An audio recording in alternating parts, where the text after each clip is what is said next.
हमें एक 1 room kitchen किराए पर चाहिए। हाँ भाई, पर आप लोग हैं कौन? नाम पता, कहाँ से आए हैं, करते क्या हैं? हम भोपाल से आए। अगले महीने से मेरी जॉब शुरू हो रही। मेरा नाम राशिद पठान है और ये मेरी बीवी है। शबनम पठान।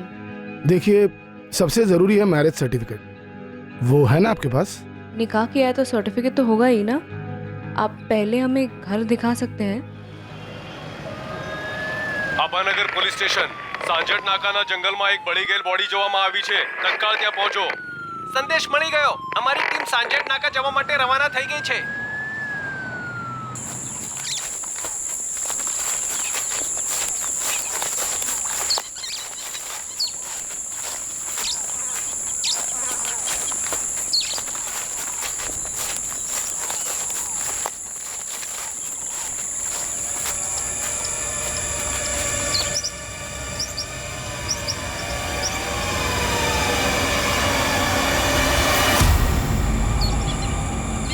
चला एम्बुलेंस में सर।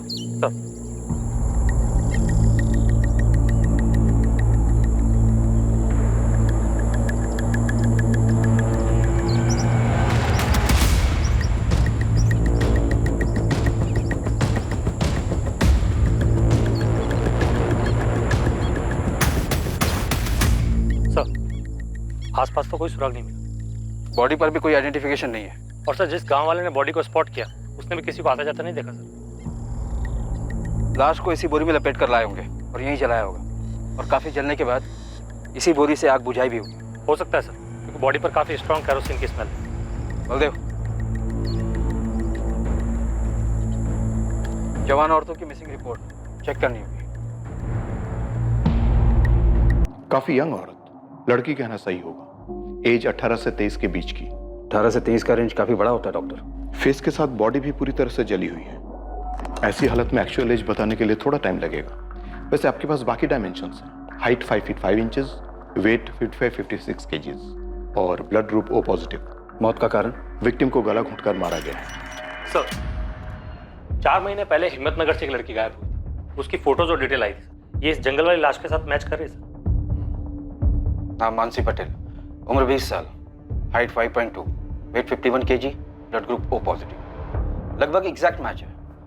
बस वो जंगल वाली लड़की प्रेग्नेंट थी। सर, लड़की घर वालों ने शिकायत दर्ज करवाई है कि इस लड़के ने इस लड़की को भगाया।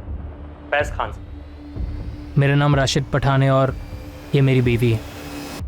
शबनम पठान। 20 वर्षीय मानसी पटेल और 25 वर्षीय फैज खान जब 4 महीने पहले गायब हुए थे, तब दोनों के हताश घर वालों ने जबरदस्ती भागने के आरोप प्रत्यारोप लगाए थे। लेकिन तब ना तो उन्हें पता था और ना ही इन्वेस्टिगेशन टीम को कि इस केस की हकीकत क्या थी और आने वाले दिनों में यह केस कितना घुमावदार साबित होने वाला था। साहब, ये कहाँ लिखा है कि सिर्फ लड़का ही लड़की को भगाता है? अरे आजकल की लड़कियां कुछ कम है क्या?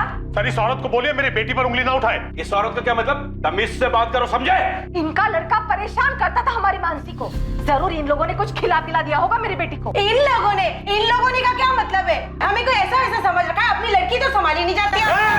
एक मिनट, जो बजाइए आप लोग। कोई कुछ नहीं बोलेगा, पुलिस स्टेशन है ये। तो बोल, इधर आओ। इनको एसआई अपनी के पास लेकर जाओ। आप लोग इनके साथ जाइए और रिपोर्ट लिखवाइए। और अब आप बोलिए। साहब, मैंने बताया ना, मेरा बेटा फैसला बहुत सीधा है। उसका अपना गैराज है, ऑटोमोबाइल का कोर्स किया उसने, सब अच्छा चल रहा था। इसकी बेटी ने उसे लपेटे में ले लिया है, फांस लिया है उसे। बड़ी मुश्किल से हमने उस लफंगे को अपनी बेटी मानसी से दूर किया है। हम तो अपनी बेटी की ग्रेजुएशन पूरे होने का इंतजार कर रहे हैं ताकि उसकी शादी कर सके। हमारी अपनी बिरादरी।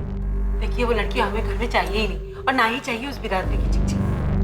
साहब, आप लोग तुरंत इस पे एक्शन लीजिए, वरना मामला सांप्रदायिक बनाकर दोनों तरफ के ठेकेदार इस पर कूद पड़ेंगे। देखिए मैडम, दंगे वंगे छिड़ जाएंगे, जो हम बिल्कुल नहीं चाहते हैं। हमें तो बस हमारी बेटी सही सलामत लौटा दीजिए। शांति बनाए रखिए, हम मानसी को ढूंढ लेंगे और पक्का ढूंढ लेंगे। आपके पास उसकी कोई तस्वीर है? साहिल, भाई की तस्वीर होगी ना तेरे मोबाइल पर?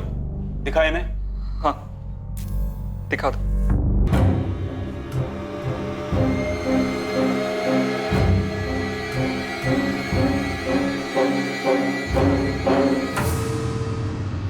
देखिए, आपको तो बताइए किस तरह से चिंगारी सोशल मीडिया पर सुलगाई जाती और उस चिंगारी से बनी आग पूरी पूरी बस्ती को जला देती। तो मेरा मशवरा यह है, थोड़ी शांति रखिए आप लोग। जले भी लाश की फोटो और पोस्टमार्टम रिपोर्ट हिम्मतनगर के करमवीर नगर थाने भेजो तुरंत।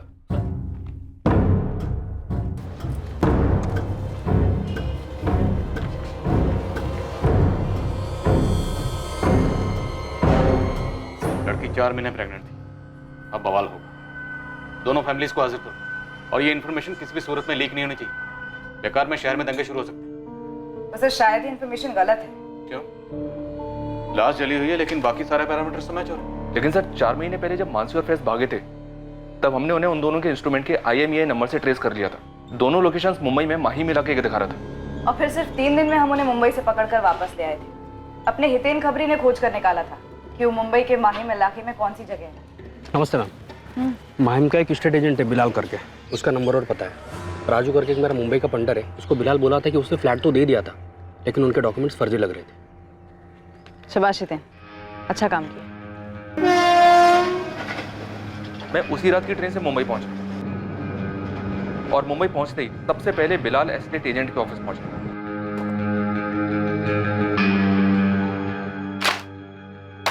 ये डॉक्यूमेंट्स फर्जी हैं बिलाल। सर पढ़े लिखे और शरीफ मालूम हुए और मार्केट डाउन है, इसलिए जो पहले मिला, जो पहले आया, बस फ्लैट चिपका दिया। ये राशिद पठान दरअसल फैज खान है, हमारे हिम्मतनगर का, और ये मानसी पटेल है। और जो फ्लैट तुमने इन्हें चिपकाया ना, उसका एड्रेस और इस लड़के के ऑफिस का एड्रेस तुरंत दो। फैज वहीं कुरियर कंपनी में जॉब कर रहा था, उसे वहां से उठाया और मानसी एक खाली घर को सजा रही थी, उसे वहां से उठा लिया गया। फिर दोनों को बाई रोड मुंबई से यहाँ हिम्मतनगर ले आए। दोनों बहुत गुस्से में थे। 3 दिन में हम असली शादी कर रहे हैं, आप हमें ऐसे कैसे गिरफ्तार कर सकते हैं? तुमने जो ये नकली की शादी की है, समझ लो उसी के लिए गिरफ्तार हुई हो। हम दोनों बालिग हैं सर, आप भी जानते हैं आप ये जो कर रहे हैं वो गैर कानूनी है। आप लोग हमें इससे रोक नहीं सकते, ना ही हमारे घर वाले। अगर वो लोग तुम दोनों को अपनी जिंदगी जीने से रोक रहे हैं तो उनके खिलाफ शिकायत करो, बजाय इसके कि फर्जी डॉक्यूमेंट्स बनवाओ। बालिग हो तो बालिगों की तरह पेश आओ ना।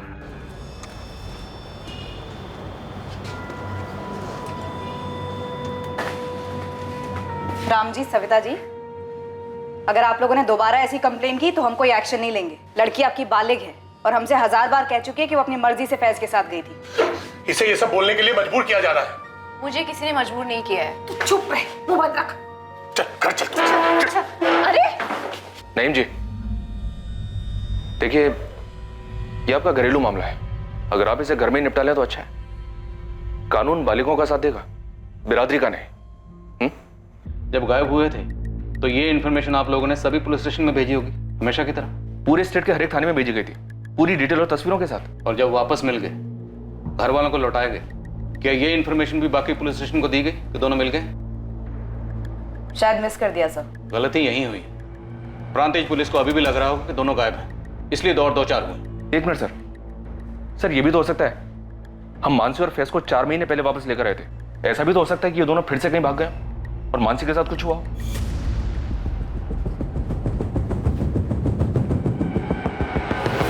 पुलिस को अब एक चौंकाने वाली खबर मिलने वाली थी और मानसी पटेल मर्डर केस की तहकीकात एक भवंडर में भंवर का अनुभव देने वाली थी।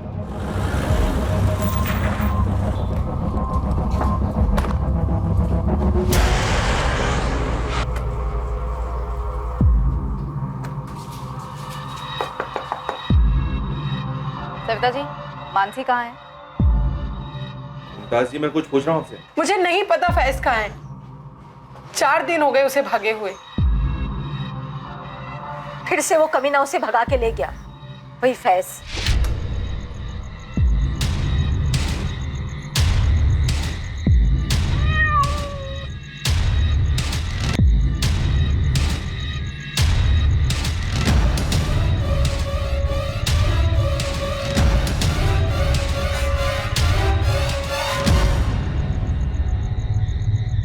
फैज के साथ आखिरी बार बात कब हुई थी आपकी? बताया तो 4 दिन पहले भागे हैं वो।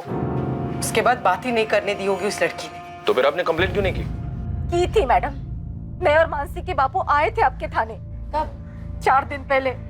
सुबह मानसी गायब हुई थी और दोपहर में हम लोग आए थे। आप लोग उठिए और जाइए यहाँ से। पहले आप हमारी शिकायत तो दर्ज कीजिए। वो फैज खान फिर हमारी बेटी मानसी को भगा कर ले गए। आप लोगों को पिछली बार बोला गया था कि वो दोनों बालिग हैं, हम उनके निजी मामले में दखल नहीं दे सकते। अब आपकी शिकायत दर्ज नहीं होगी, बिना नाटक के जाइए यहाँ से। हम एक बार मैडम से मिलने तो दीजिए। वो नहीं मिल सकती, बोला जाइए आप दोनों। आप राम जी को लेकर कल सुबह हिम्मतनगर सिविल हॉस्पिटल में आ जाइए। हॉस्पिटल? क्यों? प्रांतिज पुलिस को एक लाश मिली है। हाइट, बॉडी, ब्लड ग्रुप, उम्र सब कुछ मानसी से मिलता है। कत्ल के वक्त वो 4 महीने प्रेग्नेंट थी। राम जी, ये मानसी ही है। साहब, फेज हमारी सुनता ही नहीं था। इस बार पक्का इरादा करके भाग गया वो उस लड़की के साथ। तो आखिरकार आप कबूल करते हैं कि आपका बेटा फैज खुद अपनी मर्जी से मानसी के साथ भागा था? 1000 बार समझाया उसे, लेकिन उसके सर पे जैसे कोई जुनून सवार था। मानसी को कुछ दिखाई नहीं दे रहा था, उसे कुछ सुनाई नहीं दे रहा था। हमने तो अपने समाज के गुरु जी से भी बात करवाई थी उसकी। मौलवी साहब भी आए थे घर पर फैज को समझाने के लिए।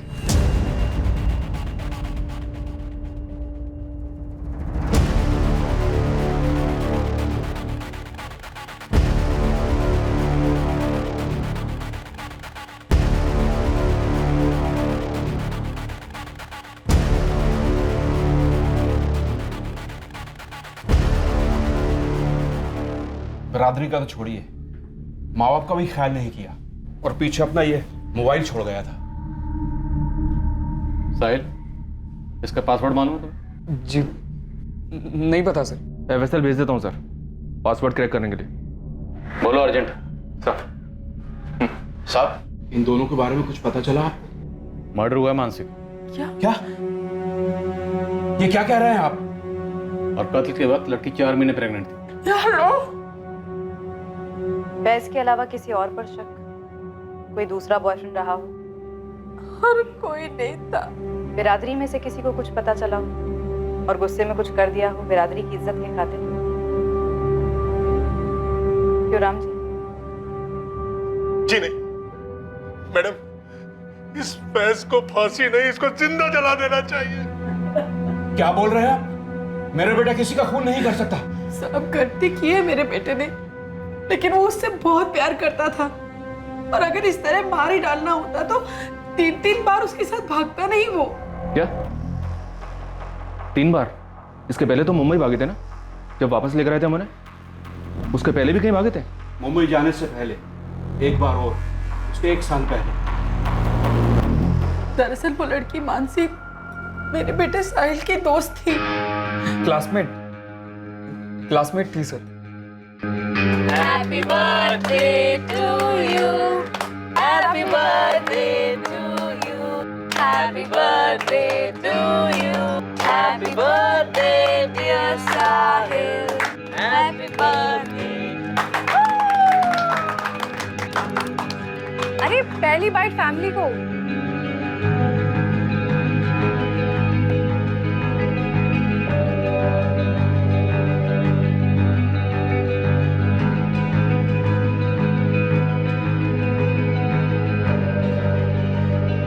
अब 2 साल से दोनों का चक्कर चल रहा था। फैज उसे गैराज के ग्राहकों की गाड़ी में घुमा रहा था। ये गैराज फैज का अपना? जी साहब, फैज और उसके 2 दोस्त हेतल और चेतन ने मिलकर खोला था। उस बीच फैज और मानसी के बीच क्या चल रहा था ये हम लोगों को बिल्कुल मालूम नहीं था। इस चक्कर के बारे में तो साहिल को भी कुछ नहीं पता था। जी नहीं मालूम था सर। पहली बार साहब जब फैज रात को देर से आया तो हम लोग बहुत परेशान हो गए थे। रात भर ढूंढा हमने उसे, पर वो कहीं भी नहीं मिली। हम पुलिस के पास जाने के लिए निकल ही रहे थे कि मानसी वापस आ गई।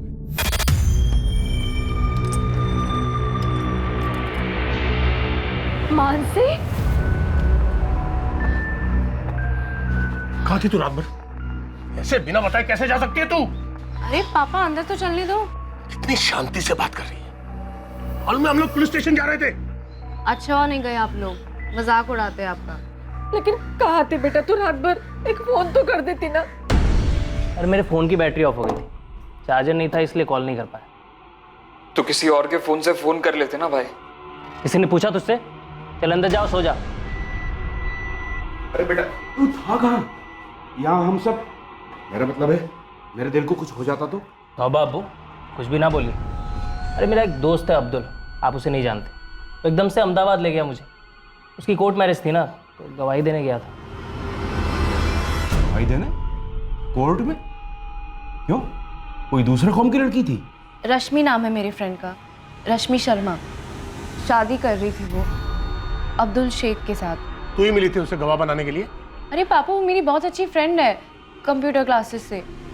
देख मानसी, ये तेरी पहली गलती थी, इसलिए हम लोग तुझे माफ कर देते हैं। पर एक बात तो अच्छी तरह से समझ ले, कि अगर ऐसा काम यदि अपनी बेटी भी करती ना, और कोई लड़की उसकी गवाह बनती किसी और धर्म के लड़के के साथ में शादी करने के लिए, तो मैं अपनी बेटी और वो लड़की दोनों की खाल खींच लेती। समझे तू? समझा आपकी बात, बट ये अब्दुल कोई गैर कानूनी काम नहीं कर रहा है, तभी तो कोर्ट मैरिज कर रहा है। बाकायदा मियाँ बीवी अपना अपना मजहब मानेंगे। आपको डरने की कोई जरूरत नहीं, मैंने कुछ गलत नहीं किया, और ना ही रश्मि और अब्दुल ने। फैज,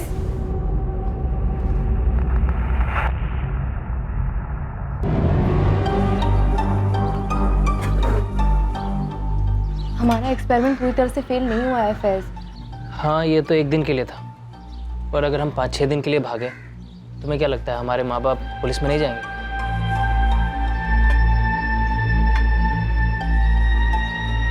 मुझे तो लगता है कि हम डायरेक्ट बता ही देते हैं, मम्मी पापा ये फैज है, फैज खान, मैं इसे लव करती हूँ और हम शादी कर रहे हैं, बस फिर स्टोरी खत्म। चुप, स्टोरी शुरू होने से पहले ही ख़त्म हो जाएगी। तो फिर और क्या करें? एक काम करते हैं, एक बार फिर से बात देखते हैं, मेरे अम्मी अब्बू और तुम्हारे मम्मी पापा पीछे पड़ते हैं। डन।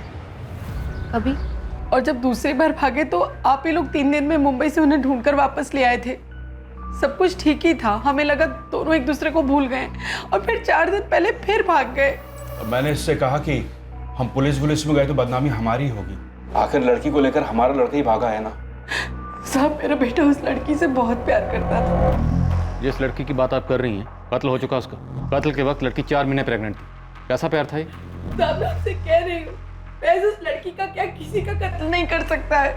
तो फिर मानसी को कौन मार सकता है? आपकी बिरादरी में या खानदान में ऐसा कोई है जो इन दोनों के इस रिश्ते को जानता है और जो इसके सख्त खिलाफ है?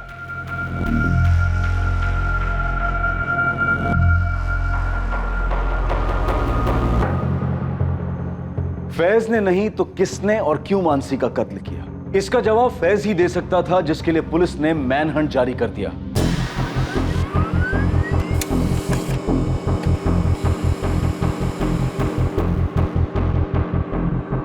पूरे गुजरात, मुंबई और आसपास के सभी छोटे बड़े शहरों में फैज खान के डिटेल्स भेजे गए। हर मुमकिन खबरी नेटवर्क को एक्टिव किया गया। एक लड़का और एक लड़की जो एक दूसरे से बेहद प्यार करते थे और पहले भी 3 बार भाग चुके थे, वो उसका मर्डर क्यों करेगा? पर इस केस के कुछ और पहलू थे जो आगे जाकर खुलने वाले थे।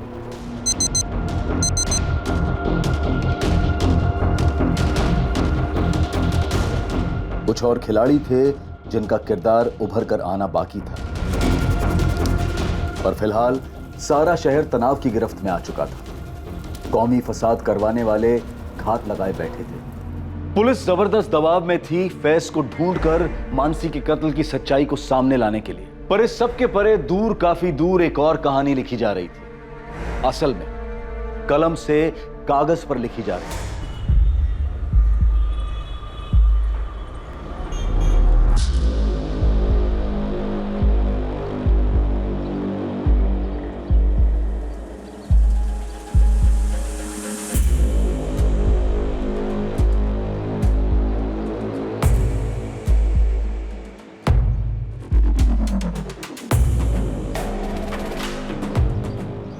बब्बन, काम ठीक से समझ गए हो ना? नहीं भाई, ये हमारा रोज का काम है, फिक्र मत कीजिए, आपका काम हो जाएगा।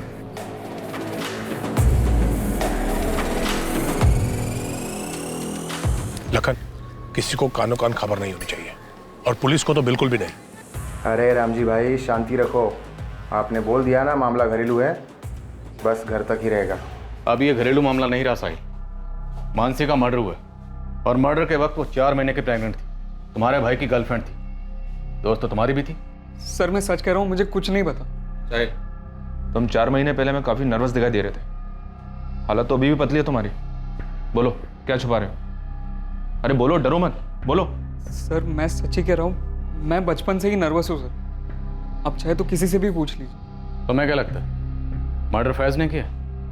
मानसी तुम्हारे भाई फैज की गर्लफ्रेंड थी, जब प्रेग्नेंट हुई तो मार डाला उसने। नहीं नहीं सर, मुझे नहीं लगता भैया ऐसा कुछ भी कर सकते। तुम्हारे कॉल रिकॉर्ड्स आजकल में आने वाले हैं। अगर हमें पता चला कि तुमने कुछ झूठ बोला है या हमसे कुछ छुपाया है तो बॉस तुम्हारे भाई की कुटाई बाद में होगी। उसका ट्रेलर पहले तुम देखो। अपने दोस्त फैज को बचाने की कोशिश भी मत करना। सच कह रही हूँ, चेतन और हेतल तुम्हारे नटबोल्ट खोले जाएंगे। मैडम हम खुद परेशान हैं कि फैज कहाँ है और क्या हुआ है उसके साथ में। मैडम हम पूरे दावे से कह सकते हैं कि फैज ने मानसी का मर्डर नहीं किया है। हमें लगता है कि जात पात के चक्कर में उसका भी किसी ने मर्डर कर दिया है। तो कौन है? नाम लो। डरो मत, हम हैं। किसी का नाम नहीं ले सकते हम, क्योंकि हमें सच में मालूम नहीं है। मालूम नहीं है या डरे हुए हो? डरना है तो हमसे डरो, और जब फैज कांटेक्ट करे तो उसे बता देना कि मासूम है तो बाल भी बांका नहीं होगा। और अगर उसने कुछ किया है तो छुप ले जब तक छुप सकता है। ढूंढ तो हम उसे लेंगे ही।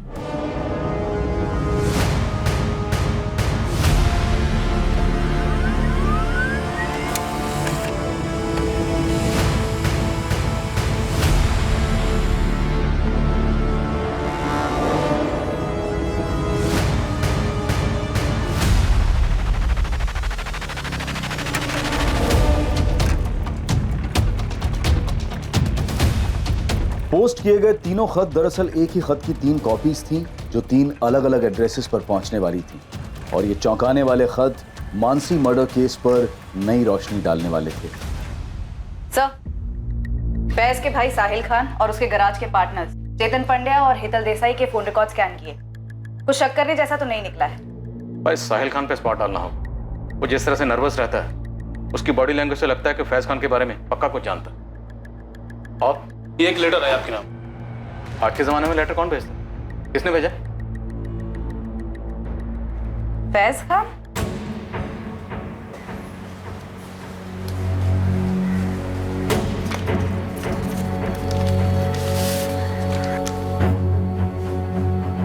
जब तक आप लोगों को ये चिट्ठी मिलेगी मैं इस दुनिया से जा चुका हूँ, लेकिन जाने के पहले मैं आप सबको एक सच बताना चाहता हूँ। मानसी के साथ मेरा रिश्ता सिर्फ और सिर्फ जिस्मानी था। कम से कम मेरी तरफ से तो उतना ही था। 1 साल पहले जब हम अहमदाबाद गए थे तब कोई रश्मि और अब्दुल की कोर्ट मैरिज नहीं थी। बस हम दोनों पूरा दिन और रात एक लॉज में थे। मुंबई में भी हम वही करते रहे जिसके लिए हम घर से भागे थे। पर जब पुलिस ने हमें पकड़कर वापस लाया और सभी बड़ों ने मुझे समझाया, तब मैंने सोच लिया था कि अब मुझे मानसी से ब्रेक ऑफ करना है।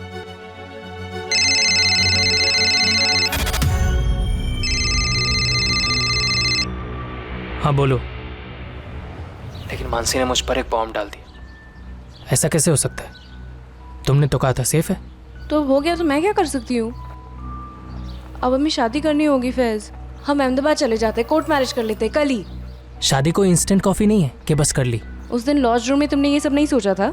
जो भी हुआ वो हम दोनों की मर्जी से हुआ। मैंने कोई जोर जबरदस्ती नहीं की थी तुम पे। तो शादी करना तुम्हारी मर्जी नहीं है? इतना सब कुछ हो गया और सब बड़ों ने भी समझाया। मानसी, मुझे लगता है हम दोनों की भलाई इसी में है कि हम अब अलग हो जाएं। देखो, तुम इस बच्चे को अबॉर्ट कर दो, जो भी खर्चा आएगा मैं पे करूंगा। फैज, या तो कल सुबह तुम अहमदाबाद में मुझसे शादी करोगे या फिर कल सुबह मैं पुलिस में जाके तुम पे किडनैपिंग और रेप का केस ठोक दूंगी, समझे? फिर देखो कैसे पे करोगे।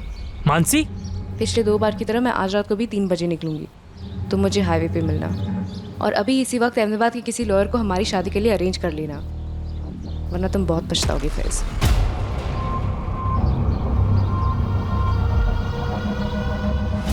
मेरे पास कोई चारा नहीं था तो मैं अगले दिन उसको लेकर निकल पड़ा अहमदाबाद के लिए, लेकिन हम अहमदाबाद गए नहीं। पर हम यहाँ प्रांतिज में क्यों रुकेंगे और इस सड़ियल घर में क्यों? क्योंकि मेरी माँ वहाँ अहमदाबाद में पुलिस हमें ढूंढ रही होगी। पर हमारी शादी हो जाए फिर वो तो क्या, उनका बाप भी हमें नहीं टच कर सकता। मैंने उससे झूठ बोला उसका भरोसा जीतने के लिए, ताकि मैं अपना मकसद पूरा कर सकूं।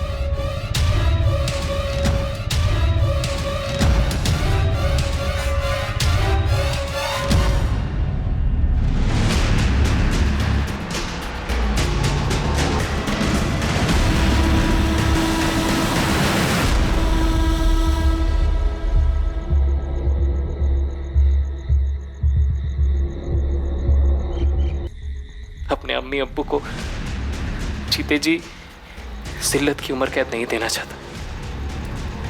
बस जाते जाते आप सबसे इतना कहना चाहता हूँ कि इस मसले को धर्म वाला मसला ना बनाया जाए। पूरी गलती सिर्फ और सिर्फ मेरी है, कमजोर खुदगर्ज इंसान। अल्लाह हाफिज अम्मी अब्बू साहिब और मानसी के मम्मी पापा, आपसे तो मैं माफी मांगने के लिए आया। हरेश, लेटर दिल्ली से आया और चांदनी चौक के एरिया से पोस्ट किया गया। दिल्ली पुलिस से कांटेक्ट करो और लावारिस लाशें चेक करने के लिए कहो। हो सकता है दिल्ली के किसी होटल या लॉज में नाम बदल के रह रहे हैं। जी सर, मुंबई में भी नाम बदल के रह रहा था। राशिद पठान के नाम से फ्लैट लिया था इसने। अवनी, तुम फैज खान के हैंडराइटिंग सैंपल्स कलेक्ट करो और एफएसएल में भेजो, हैंडराइटिंग स्पेशलिस्ट के पास तुरंत।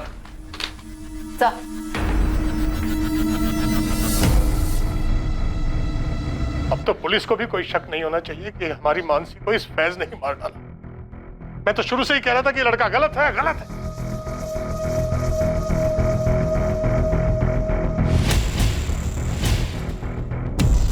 अल्लाह, ये क्या कर दिया फैज तूने? क्या कर दिया?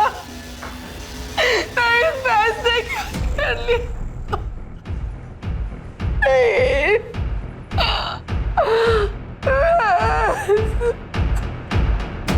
इस केस की कई परतें खुलने लगी थीं और कुछ परतें उस लेटर में थीं जिसका वेरिफिकेशन फॉरेंसिक लैब करने वाली थी।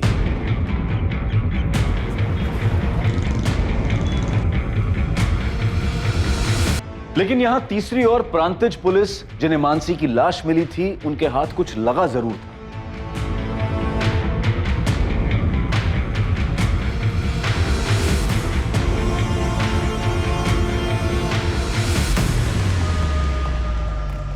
सर, ये जंगल के बाहर का सीसीटीवी है जहाँ से उस रात को ये गाड़ी गुजरी, और यहीं से लगभग 1 किलोमीटर अंदर हमें मानसी की जली हुई लाश मिली थी। पोस्टमार्टम रिपोर्ट भी यही कहती है कि लाश रात को 1 से 1:30 के बीच चली थी और ये कार 1:33 पर वहाँ से निकली।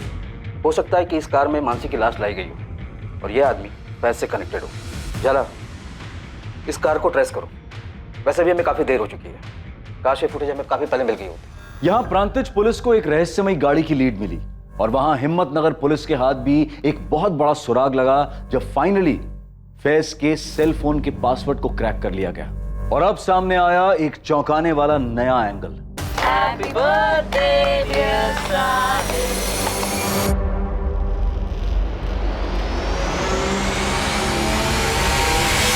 सर, मुझे यहाँ पे क्यों बुलवाया गया है? तुम्हें हमने नहीं, फैज ने बुलाया। फैज ने? हाँ शालू, हमने फैज के फोन का पासवर्ड क्रैक किया। उसमें से हमें ऐसी बहुत सी चीजें मिली जो तुम्हें मालूम थी, पर तुम तो सामने आई नहीं बताने के लिए। लेकिन फिर भी ये सामने आ गया। तुम्हारे और फैज के बीच में एक्सचेंज हुए मैसेजेस, रोजाना मैसेजिंग होती थी और ढेरों कॉल्स भी। हाँ सर, पर हमारे पीछे ऐसा कुछ नहीं था। मेरा मतलब फैज की तरफ से ऐसा कुछ नहीं था। तो तुम्हारी तरफ से था शालू? हाँ मैम, मैं फैज को लाइक करती थी और वो सिर्फ मानसी को ही लाइक करता था। वो तुम्हारे मैसेजेस से जाहिर होता है, पर फिर भी वो तुमसे सब कुछ शेयर करता था। तो वो सिर्फ एक दोस्त के नाते करता था। फैज ने तुम्हें एक मैसेज भेजा था जिसमें उसने लिखा है कि मेरे और मानसी के रिलेशनशिप को सबसे बड़ा खतरा हमारे पेरेंट्स से तो है ही, लेकिन एक और खतरा है और वो है मेरे छोटे भाई साहिल से। तो क्या वाकई उनके रिलेशन को साहिल से खतरा था? हाँ, मुझे फैज ने बताया था।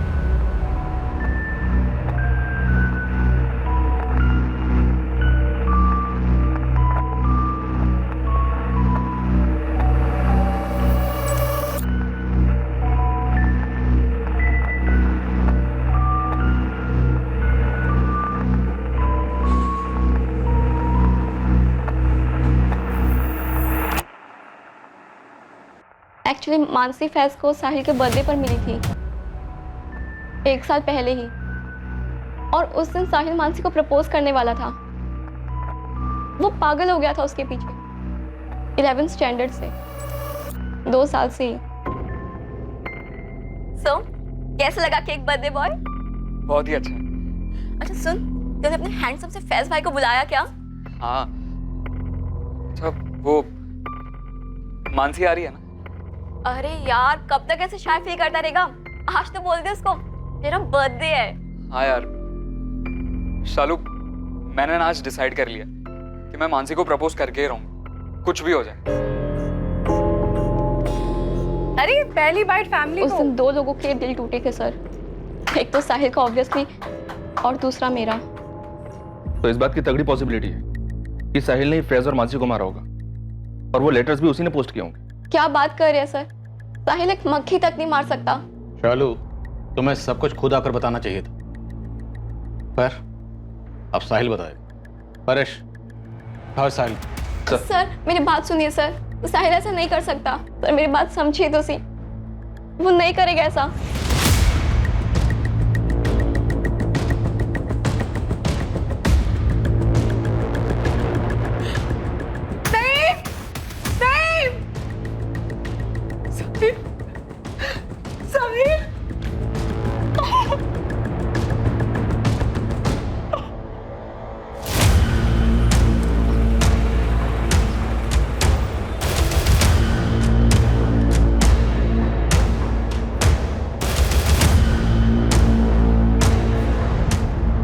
क्या ढूंढ रहे आप?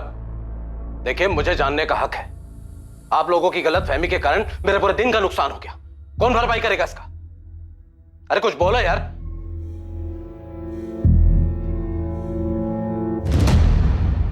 क्या है ये? रात में मेरी गाड़ी बस रास्ते से गुजर रही है, और क्या? ये उस रात की फुटेज है जब जंगल में एक औरत की लाश ठिकाने लगाई गई थी। तो मैंने ठिकाने लगाई? तुम्हारी गाड़ी गुजरी जंगल से। शॉर्टकट रास्ता है, मेरे अलावा वहां से हजारों लाखों गाड़ियां गुजरती है और गुजरती भी रहेंगी। उस रात तुम क्या कर रहे थे वहां पर? रंजीत में मेरी बेटी का घर है, नादी का जन्मदिन था, हिम्मतनगर से वापस आ रहा था और आप यहां पर बैठकर लाश वाश की बात कर रहे हैं। सर गाड़ी में कुछ नहीं मिला सर। ठीक है, तुम जा सकते हो। खाली पीली टाइम खोटी करके रख दिया है। बेकार में कुछ ज्यादा नहीं चिल्ला रहा था ये? चोर की दाढ़ी में तिनका। सर इस अरविंद पारी के पीछे खबरें लगा देता। साहिल कहाँ है? साहब हम बोल तो रहे हैं, हमें नहीं मालूम। नहीं, तुम्हें अल्लाह का वास्ता, हम एक बेटा खो चुके हैं, दूसरा नहीं खोना चाहते। लेटर इन्हें दे दो, दे दो।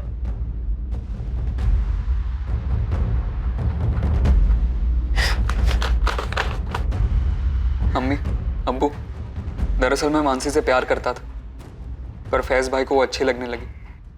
मुझे इस बात से बहुत तकलीफ थी।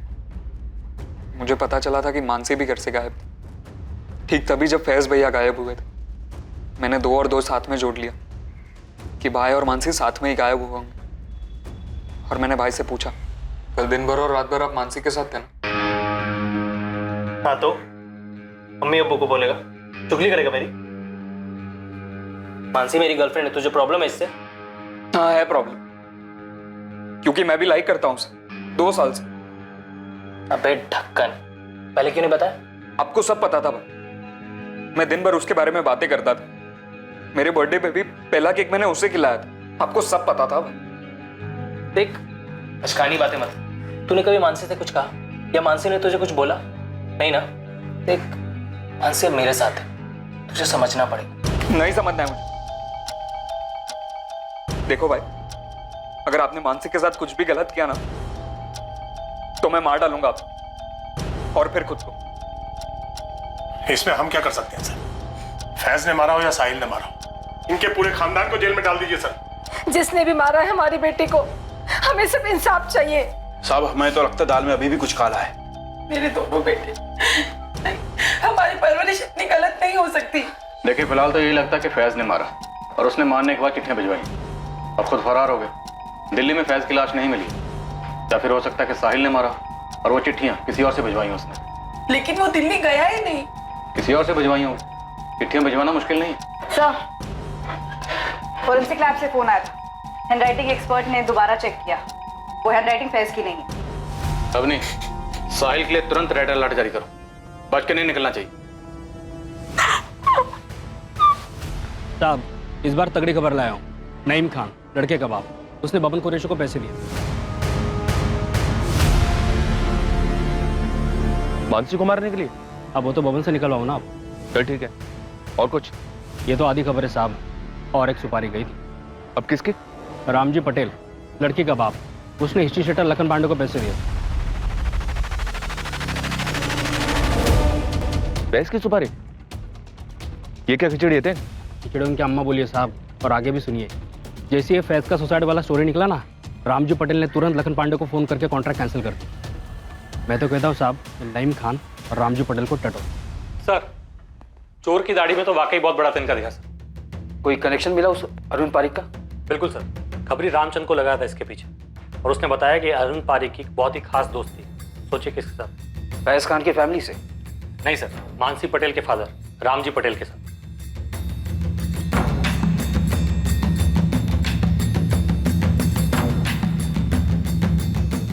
तो इस रामजी पटेल ने अरविंद पारिक के जरिए अपनी बेटी को मरवाया? कोई पहला केस नहीं है सर, ऑनर के लिए। और ये लड़की तो पहले ही 2 बार भाग चुकी है उस लड़के फैज खान के। झाला, हिम्मतनगर के कर्मनगर थाने में फोन करो। जी जी झाला सर, जी thank you so much.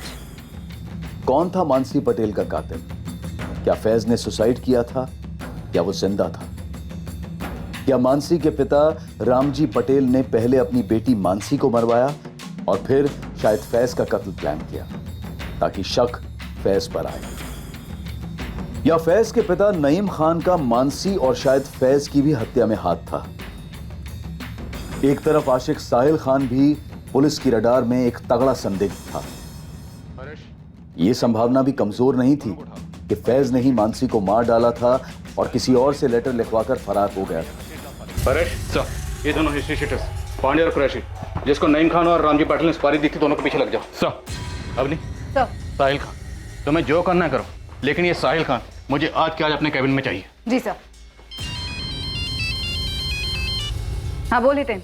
Idar में हूँ मैडम, और वो आपका साहिल खान भी इधर ही है। वड़ा पाव वाले टिप दिया था मेरे को। पता कर कहाँ रह रहा है और पीछा कर, मैं पहुंच रही हूँ। जी मैडम।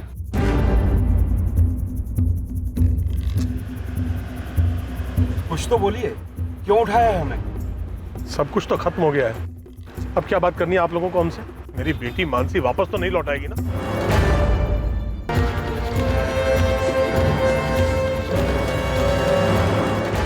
चल फटाफट शुरू हो जा, बता दे कि कैसे मारा मानसी को और फैज को भी। सर मैं सच कह रहा हूँ, मैंने मानसी को नहीं मारा, सच कह रहा हूँ सर। हाँ, लेकिन मैंने भाई का और मानसी का रिश्ता तोड़ने का ट्राई जरूर किया था।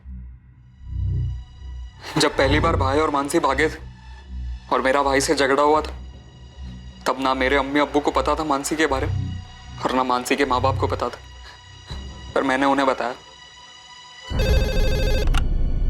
हेलो रामजी पटेल, तुम्हारी बेटी मानसी कल दिन भर और रात भर फैज खान नाम के एक मैकेनिक के साथ थी। क्या बकवास कर रहे हो? कौन हो तुम? शुभचिंतक बोल रहा हूँ सर। संभाल लो मानसी को, वरना उसकी जिंदगी तो बर्बाद होगी, साथ में खून की नदियां बहेगी वो अलग। जब दूसरी बार वो लोग भागे तो मेरी जान ही निकल गई थी। सोचा वो लोग शादी वादी कर लेंगे तो, लेकिन फिर आप उन्हें वापस पकड़ कर लाए। तब मैंने सोचा कि अभी नहीं तो कभी नहीं। फिर मैं मानसी से मिला सर। मानसी, दरअसल मैं तुम्हें 2 साल से ये बात करना चाह रहा था, पर कभी हिम्मत ही नहीं कर पाया। क्या? Actually I love you. Sahil, क्या मैंने तुझे कभी कोई सिग्नल?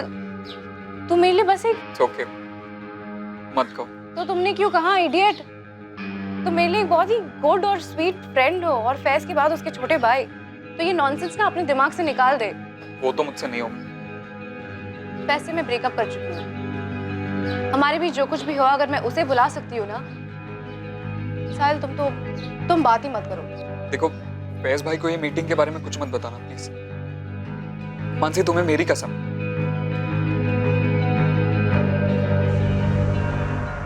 ऑब्वियसली मुझे नहीं पता था कि वो प्रेग्नेंट,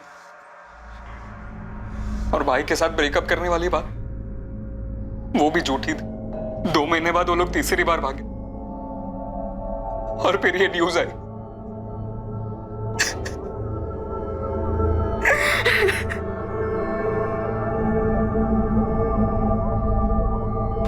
सर, परेशन नईम खान और रामजी पटेल को ले आए।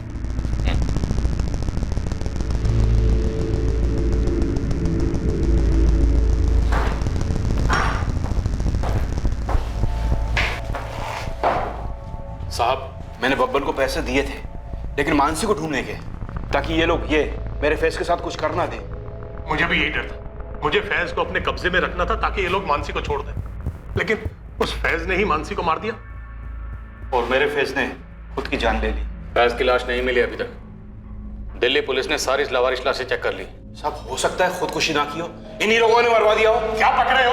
कुछ भी बोल रहे। शुरू से देख रहा हूं तुम दोनों को, बब्बन कुरैशी और लखन पांडे, यहीं दोनों 24 घंटे में यहीं उल्टे लटके होंगे। फिर देखता हूं तुम दोनों को क्या बोलते हो। इस केस में कुछ ऐसे खिलाड़ी थे जिनका इस केस से कोई ताल्लुक नहीं था। कुछ ऐसे लोग जो किसी अनजान चिता पर अपने मतलब की रोटी सेक रहे थे। नीलेश बारोट एक इंश्योरेंस एजेंट, मोहित मकवाना एक सरकारी डिपार्टमेंट में आर्किटेक्ट,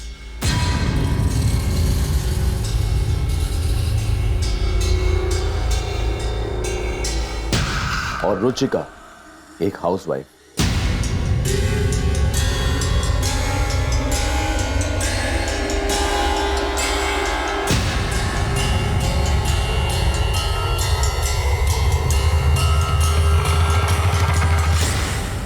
इन्वेस्टिगेशन के 1 पॉइंट फोकस और खबरियों के तगड़े नेटवर्क के जरिए हिस्ट्री शीटर बब्बन कुरैशी और लखन पांडे दोनों को 24 घंटों के अंदर उनके बिलों से ढूंढ निकाला गया।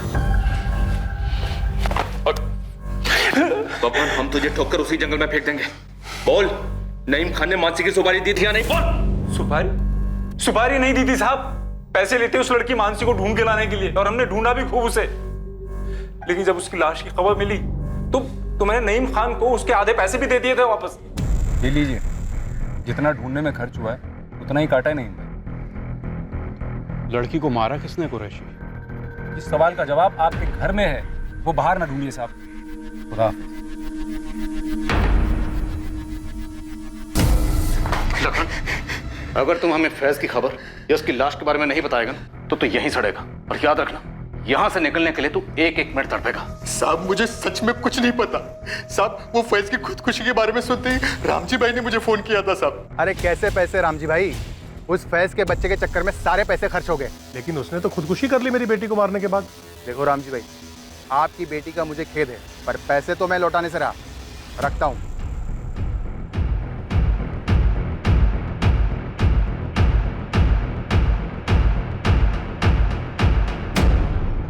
हिस्ट्री शीटर्स ने नईम और रामजी के बयानों का पुष्टिकरण किया था, पर पुलिस फिर भी उनके साथ कोई चांस नहीं ले रही थी और ना ही साहिल को क्लीन चिट दी जा रही थी।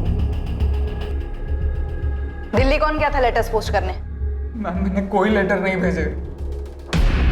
मानसी मारी जा चुकी, भाई भी जा चुके, मुझे भी मार डाल। नहीं जीना है मुझे। दो परिवार अपने बच्चों को खोने से तहस नहस हो चुके थे, लेकिन दूध का धुला कोई भी नहीं था। इन दो घरों की दीवारों में अविश्वास, रंजिश और नाराजगी में लिपटी कुछ सच्चाइयां अब भी रोशनी में नहीं आई थी। पर अगली सुबह इस केस से जुड़े सभी लोगों को एक ऐसा झटका दे गई जिसके बारे में किसी ने सपने में भी नहीं सोचा था।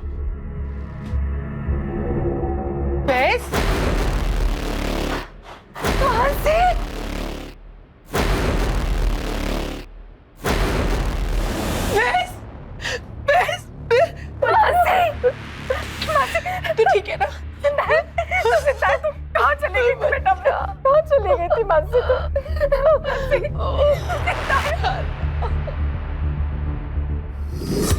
तीसरी बार भागकर हम भोपाल गए थे सर। वहाँ एक कार सर्विस सेंटर में मेरी जॉब लग गई और अब हमने कोर्ट मैरिज भी कर ली। खबरें पढ़ने का टाइम ही नहीं था और इच्छा भी नहीं थी। फैज खान उम्र 25, हिम्मतनगर, गुजरात से फरार है। इस पर 4 महीने की प्रेग्नेंट लड़की मानसी पटेल के कत्ल का आरोप है, जिसे वो भगा के ले गया था।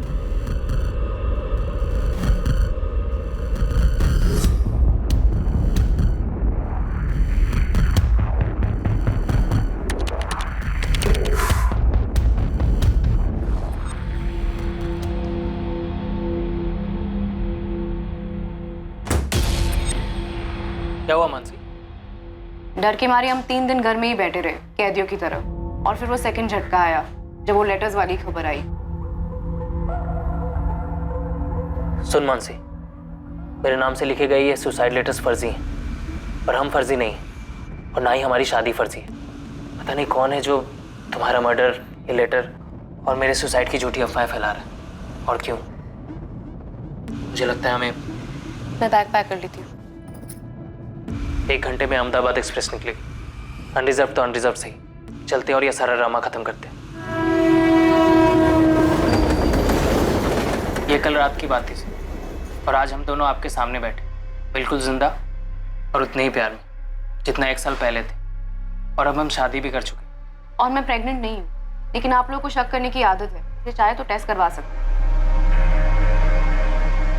आप लोग सब बाहर वेट कीजिए। हमने डीएनए टेस्ट करवाया ही नहीं। रामजी पटेल ने बोला कि मानसी की बॉडी है, हमने भी मान लिया कि मानसी ही है। बड़ी भूल हुई सर, डीएनए टेस्ट कराना चाहिए था। सर लाश के अंश बचा कर रखे हैं, केस क्लोज होने तक वो लैब में रहेंगे। शुक्र है, विक्टिम को आइडेंटिफाई करने में कुछ तो आसानी होगी। सर, इस रामजी पटेल ने और सविता पटेल ने बॉडी की शिनाख्त की थी। हो सकता है जानबूझ के की।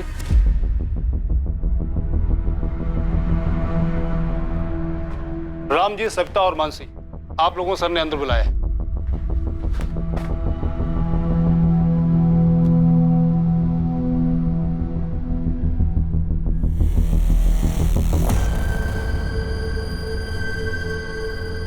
आप लोग मेरे साथ आइए।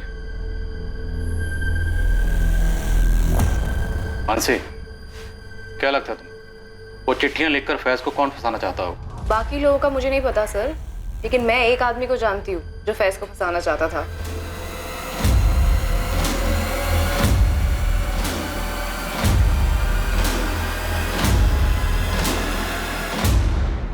पापा मेरा फोन दो प्लीज। खा कसम, ये आज के बाद तू उस कमीने लड़के से नहीं मिलेगी।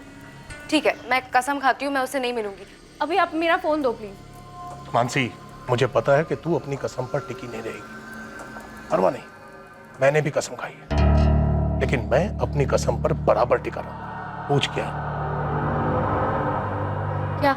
यही कि अगर तू फिर उस फैज के साथ भागी तो मैं उसकी जिंदगी में ऐसा झमेला करूंगा कि वो जिंदा तो रहेगा लेकिन किसी लायक नहीं रहेगा, और तो खुद ब खुद घर आ जाएगी। इसलिए उसके साय से भी दूर रहना, समझी?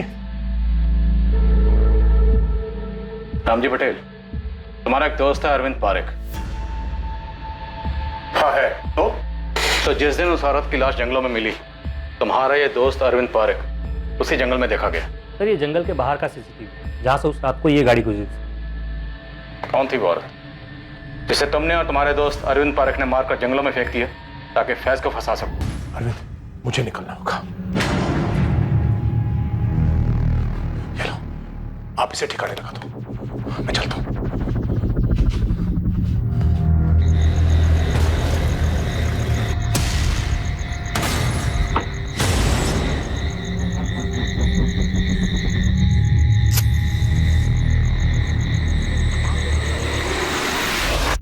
ये क्या बोले जा रहे हैं? मेरी बेटी ने कुछ बोल दिया तो अब कहानियां बनाई जा रहे हैं? चिट्ठी अरविंद भेजता है दिल्ली से, या उसका वहां आना जाना लगा रहता है? फैज, तुम और मानसी जब से हिम्मतनगर से निकले, कहाँ रुके, किस किस से मिले, कौन कौन से फर्जी डॉक्यूमेंट्स बनवाए, किसके जरिए बनवाए, भोपाल में घर कैसे मिला, जॉब कैसे मिला, सब कुछ एक एक करके लिखवाया। लेकिन सर, मेरी डिटेल से उस लवारिस लाश का क्या ताल्लुक? शायद ताल्लुक है, इसलिए तो इतने सवाल कर रहे हो। तो भैंस बेटा, जो साहब बोल रहे हैं वो लिख दे ना। साहब, अब हमें जाने दीजिए। अब ये तो कोर्ट तय करेगा कि आप लोग कहाँ जाओगे, घर जाओगे या जेल जाओगे। साहब, कुरैशी भी बोल चुका है कि सुपारी नहीं थी। बोलने का क्या है नईम खान, बोलने को तो फैज ने भी कहा था ना तुमसे कि वो अहमदाबाद की किसी शादी में गवाह बना था।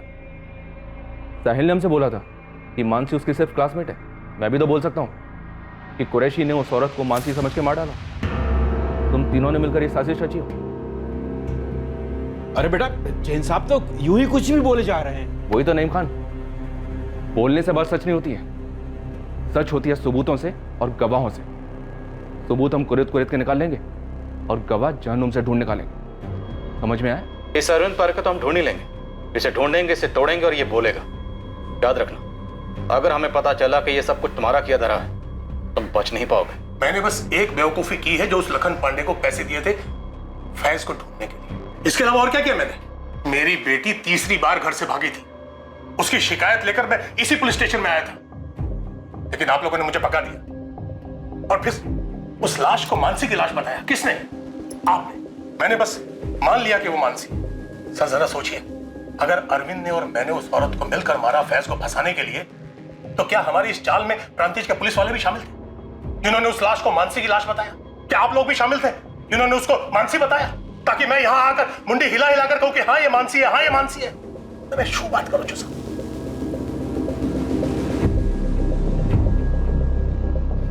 बोलिए सर।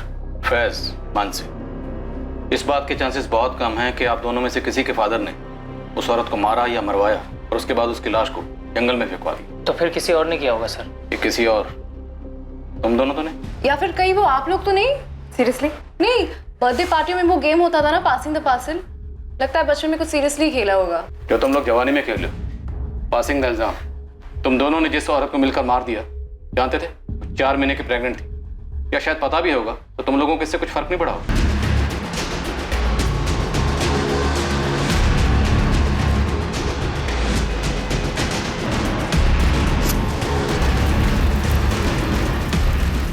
फिर अपने किसी दिल्ली के दोस्त से वो लेटर्स लिखकर पोस्ट करवाए। आखिर हम क्यों करेंगे इतना ड्रामा? क्योंकि ड्रामा करना तुम्हारी आदत है। घर से 3-3 बार भाग चुके हो तुम लोग। पहली बार ड्रामा किया माँ बाप को भांपने के लिए, दूसरी बार राशिद और शबनम बनकर रहे, जब पकड़े गए वापस लाए गए, तो तीसरी बार फुल एंड फाइनल ड्रामा, ताकि कोई तुमको ढूंढे ना। क्यों नहीं हो सकता? नहीं हो सकता, क्योंकि हम कोई टेढ़े मेढ़े मर्डर करने वाले लोग नहीं है, हम कोई क्राइम शो के फैंस नहीं है, हम लव स्टोरी के फैंस हैं। क्या मारी गई औरत की भी कोई लव स्टोरी थी? और अगर थी तो वो लवली और स्वीट तो कतई नहीं थी। और उस औरत का खान परिवार, पटेल परिवार, मानसी और फैज, इन सब से आखिर क्या ताल्लुक? फैज और मानसी को सेफ हाउस दिया गया है, ये एड्रेस है। करना क्या मैडम? इन दोनों पर साहिल खान, मुमताज खान और सविता पटेल, इन सब पर नजर रखनी है। वे धनिया पत्ता लेने भी निकले ना, तो कितना लिया इसका डिटेल भी चाहिए मुझे। मिल जाएगा मैडम। वैसे गुस्सा की माफ़ हो, अब ये केस आप लोगों का नहीं बनता ना? लेकिन एक जिम्मेदारी तो बनती है ना हितेन। किसी ने हमारे साथ खेल खेला है ये चिट्ठियां भेजकर, और ये लेटर राइटर अगर हमारे संदिग्धों में हुआ तो ये केस अब भी हमारा है।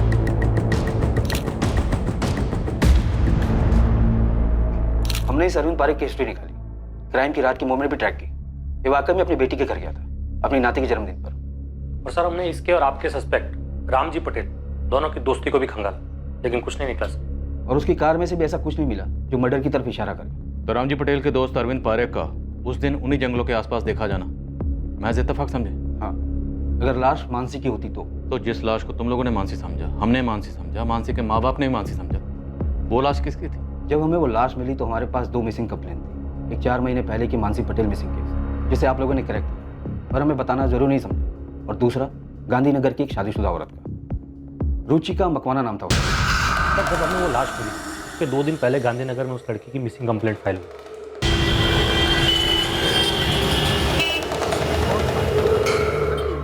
किसी पर शक? जी, उसका पति मोहित मकवाना। रुचिका को डिवोर्स चाहिए था और उसका पति मना कर रहा था। दोनों के बीच में मारपीट भी हुई थी। उसने रुचिका को जान से मारने की धमकी भी दी थी सर। ये मोहित करता क्या था? आर्किटेक्ट है। फोन नंबर और पता?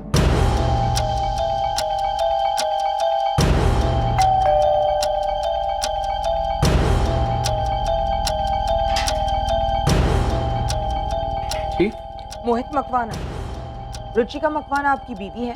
हाँ है। क्या हुआ रुचिका को? ये तो मुझे पूछना चाहिए। क्या किया रुचिका के साथ?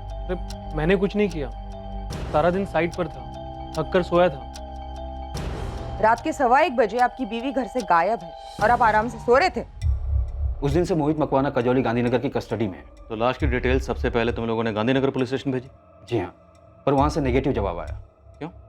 पोस्टमार्टम रिपोर्ट के मुताबिक मौत गला घुटने की वजह से हुई और उसके बाद बॉडी को जलाया गया। औरत 4 महीने पेट से थी।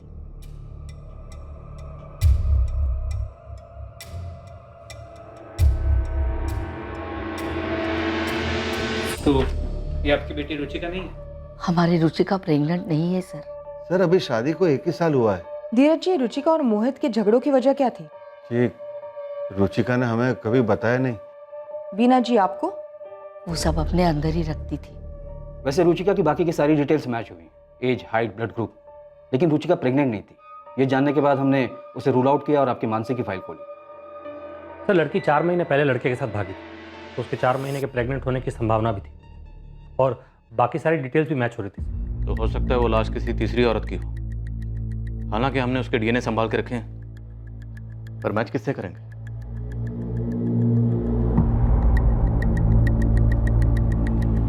हो सकता है सर लाश को किसी और जगह से लाया गया और उसे जलाकर प्रांतिज में फेंक दिया हो। गरीब औरत होगी, आगे पीछे कोई नहीं। हमारे संदिग्धों में से किसी ने मारा, हमें गुमराह करने के लिए। ये जली हुई लाश फैज और मानसी के केस से कनेक्टेड तो बिल्कुल है। भले इस वक्त हमारे पास कोई पुख्ता सबूत नहीं है, पर वो लेटर्स उन्हें नज़रअंदाज नहीं कर सकते। वो पक्का किसी साजिश का हिस्सा।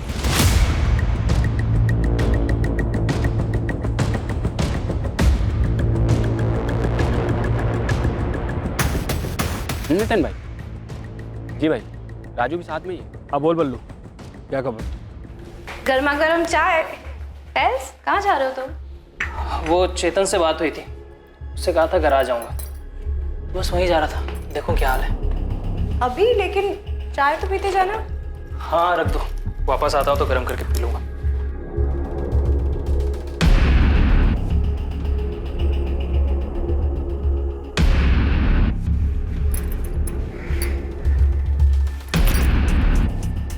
हेलो हेतल, मानसी। हाँ हाँ सब ठीक है। सुनो ना, वो फैज गराज आने वाला था क्या? नहीं मतलब आने वाला था। नहीं ऐसे ही पूछ रही थी। मैं रखती हूँ। हाँ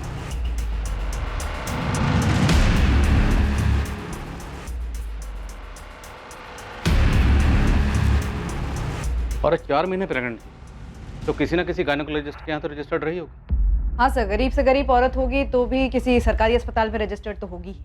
यहीं से शुरू करो। हमारे गुजरात के जितने भी सरकारी हॉस्पिटल हैं, सब जगह खंगालो, पता करो कि 3 जून को गायब हुई वो 4 महीने की प्रेग्नेंट औरत कौन थी। बाकी पैरामीटर्स हैं हमारे पास मैच करने के लिए। जी सर, पूरे स्टेट में सैकड़ों सरकारी अस्पताल हैं जहां लाखों यंग औरतें 4 महीने प्रेग्नेंट रही होंगी। तो माना का दायरा काफ़ी फैला हुआ है, लेकिन करना तो पड़ेगा ना। सरकारी हॉस्पिटल के साथ साथ जितने भी प्राइवेट हॉस्पिटल हैं और क्लिनिक्स हैं, सब जगह खंगालो, सब जगह पता करो। जी सर, हितेन का फोन था। उसके खबरी बल्लू और राजू रामजी पटेल और नईम खान को फॉलो कर रहे थे। रामजी पटेल और नईम खान के बीच में एक मीटिंग हुई।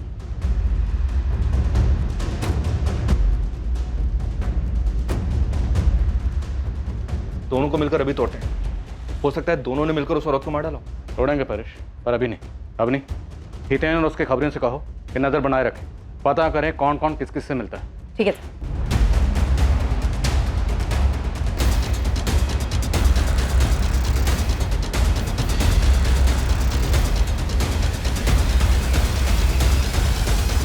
रामजी पटेल और नईम खान क्यों मिले? गराज के बहाने फैज आखिर कहां गया था? इन सभी सवालों के जवाब बहुत जल्द सामने आने वाले हैं। और दूसरी तरफ मैटरनिटी क्लिनिक्स के विशाल समंदर को खंगालने के बाद पुलिस के हाथ एक चौंकाने वाली सच्चाई लगने वाली थी, जो इस केस को सर के बल उलट कर रख दिया।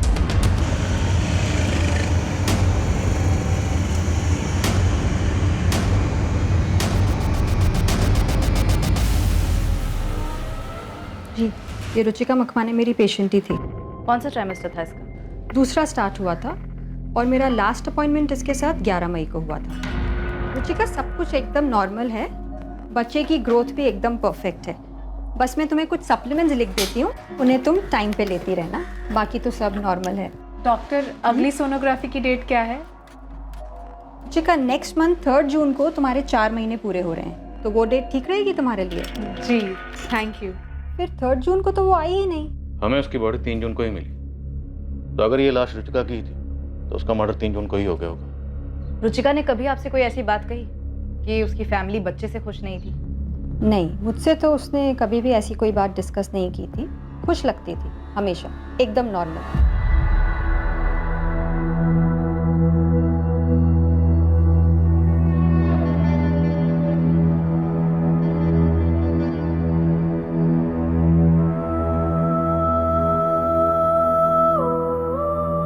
धीरज जी, हमने लाश के अंश संभाल के रखे हैं। हमें आपके और बीना जी के डीएनए सैंपल्स लेने होंगे। मुझे यकीन ही नहीं हो रहा है कि रुचिका प्रेग्नेंट थी और उसने मुझे बताया तक नहीं। शायद 4 महीने पूरे होने के बाद बताने वाली थी। नहीं, वो अपने पति से बच्चा चाहती ही नहीं थी। क्यों? क्योंकि उससे मुझसे डिवोर्स चाहिए था। तुम्हारी शादी तो 1 साल पहले हुई थी। एग्जैक्टली मैं उसे यही कह रहा था सर। हमारे बीच एडजस्टमेंट प्रॉब्लम्स थे, मैं ना नहीं कहूँगा, लेकिन मैं उससे कह रहा था कि मुझे वक्त दो, वक्त दो। वक्त देने के लिए तुम्हारे पास वक्त है मोहित? रुचिका, हम इसके बारे में कल बात कर सकते हैं। मेरी कल की डेडलाइन है। तुम्हारी डेडलाइन कब नहीं होती है? कल संडे है। हम हनीमून बीच में छोड़ के आए तुम्हारी इस डेडलाइन के लिए। रुचिका, आई प्रॉमिस अगले वीकेंड ऑफ लूंगा। ओह, मतलब अगले हफ्ते 1 घंटा ऑफ लोगे सेक्स के लिए, है ना? वो मुंह मत खुलवाओ, ओके? सेक्स में तो तुम्हें इंटरेस्ट ही नहीं है। कैसे होगा? मशीन हूँ क्या? कोई रोमांस नहीं, कोई घूमना फिरना नहीं, शॉपिंग नहीं, मूवी नहीं, डिनर नहीं। हम एक टीवी शो तक साथ में बैठकर नहीं देखते, बातचीत तक नहीं होती है हमारे बीच में, तो फिर कैसे होगा? हाँ तो चिल्ला क्यों रही हो? किसके फायदे के लिए? पूरी दुनिया को हमारे मैरिड लाइफ का फ्री अपडेट देने के लिए? मैरिड लाइफ वो क्या होता है? मैरिड लाइफ में first. Just shut up, okay? कब से फालतू की बातें किए जा रही हो? बदतमीज। हर दूसरे दिन हमारे बीच ऐसे झगड़े होते हैं, पूरे मोहल्ले को सुनाई देते। और रही बात उसकी प्रेगनेंसी की, ये नामुमकिन है। मिस्टेक हुई आप लोगों से सर। इतने दावे के साथ कैसे कह सकते हो? क्योंकि उसे मुझसे बच्चा नहीं, डिवोर्स चाहिए था।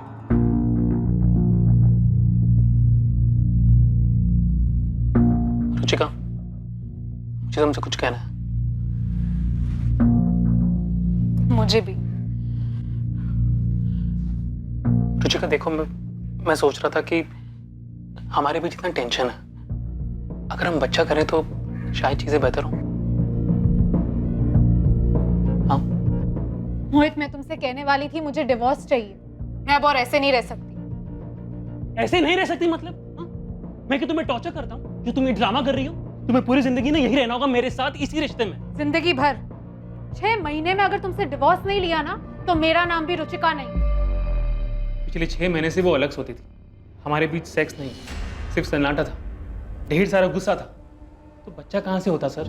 हमें तुम्हारा डीएनए सैंपल लेना होगा, फिटस के अंश से मैच करना होगा। हाँ तो कर लीजिए सर, बिल्कुल कर लीजिए। रिजल्ट नेगेटिव ही निकलेगा। वो लाश रुचिका की नहीं है और वो बच्चा मेरा नहीं हो सकता। रुबीना, तुम मोहित को डीएनए के लिए ले जाओ और रिपोर्ट अवनी को भेज देना। अगर माँ बाप का डीएनए लाश के अंश के साथ मैच होता है और मोहित का डीएनए फिटस के डीएनए से मैच होता है, तो मतलब मोहित झूठ बोल रहा है। तोड़ेंगे उसे, बुलवाएंगे। और अगर मोहित का डीएनए फिटस के डीएनए के साथ मैच नहीं होता, तो फिर इसका एक ही मतलब, रुचिका का किसी के साथ अफेयर था। और इसीलिए शायद वो इतने अर्जेंटली मोहित से डिवोर्स मांग रही थी। तो क्या रुचिका प्रेमी का बच्चा रखना चाह रही थी? उसे शादी के लिए फोर्स कर रही थी और प्रेमी छुटकारा पाना चाह रहा था। तो अब रुचिका के प्रेमी को ढूंढना होगा। सर, अगर मोहित सच बोल रहा है तो ये प्रेमी खूनी हो सकता है। गराज में सब कैसे चल रहा है? बढ़िया। हेतल चेतन कैसे है? मुझे मिस कर रहे थे, तुम्हें भी हाय बोला है। मेरे सर में बहुत दर्द हो रहा है, मैं थोड़ा आराम कर लेता हूँ।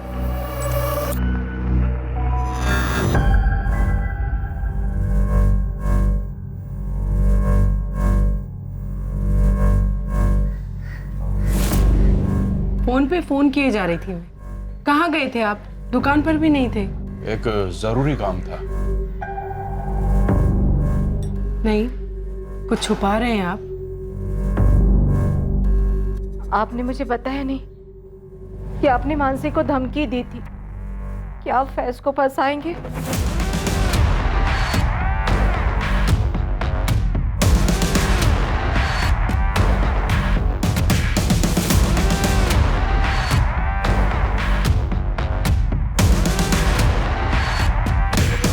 सर, रुचिका के माँ बाप धीरज और बीना चावड़ा के डीएनए लाश के डीएनए से मैच हो गया है। रुचिका मकवाना की ही लाश है।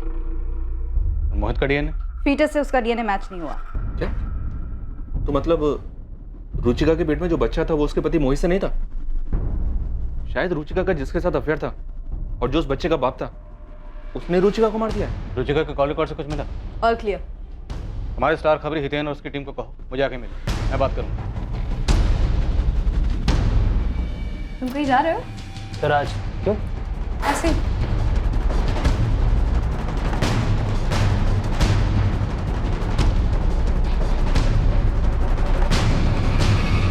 साहब अहमदाबाद और गांधीनगर में रुचिका के बॉयफ्रेंड ढूंढने से अच्छा होगा कि रुचिका के कॉल रिकॉर्ड चेक किया जाए। अरे वो तो हम कर ही लेंगे, पर आपके सारे केसेस फोन रिकॉर्ड से सॉल्व होंगे।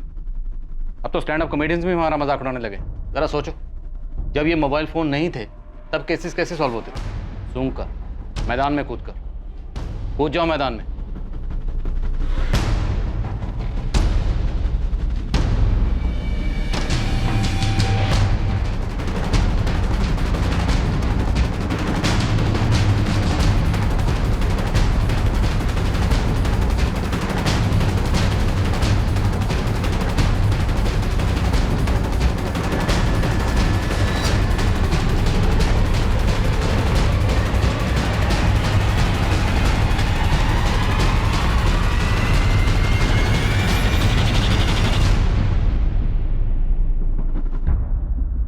खबरी हितेन और उसकी टीम मैदान में उतरी, पर मैदान पूरी तरह से खाली मिला।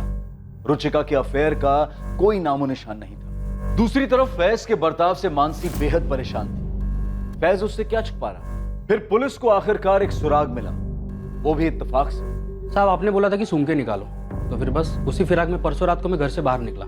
जय कृष्ण कॉलोनी में चक्कर लगा रहा था, अफेयर सूंघने की कोशिश कर रहा था साहब। तब एक अलग ही पिक्चर देखने को मिली मुझे। पिक्चर? हाँ साहब, एकदम ड्रामे वाली, वो रुचिका और मोहित के बिल्कुल बगल वाले घर से। जब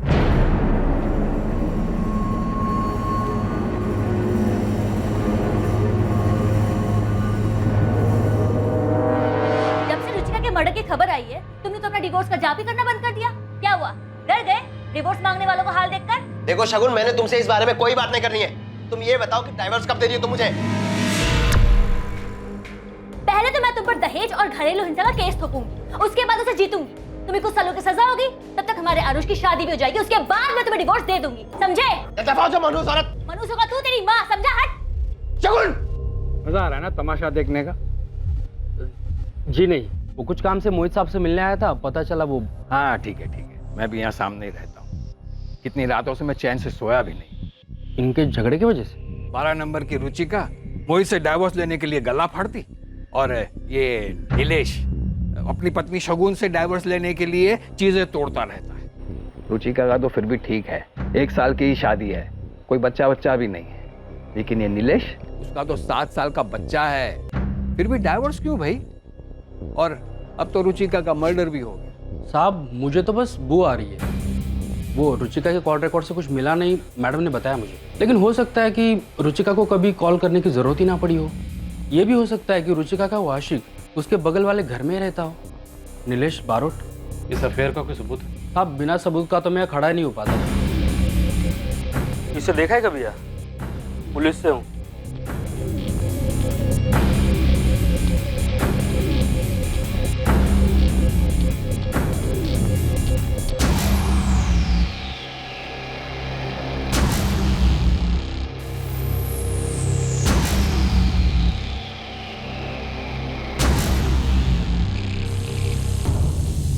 ये नीलेश का फोटो और ये नीलेश का नंबर। सब कॉल रिकॉर्ड भले ही साफ हो, लेकिन लोकेशन रिपोर्ट से बहुत कुछ हाथ आ सकता है। सर ये अपना किलर हो सकता है, पर मुझे नहीं लगता इसने ये अकेले ने किया हो।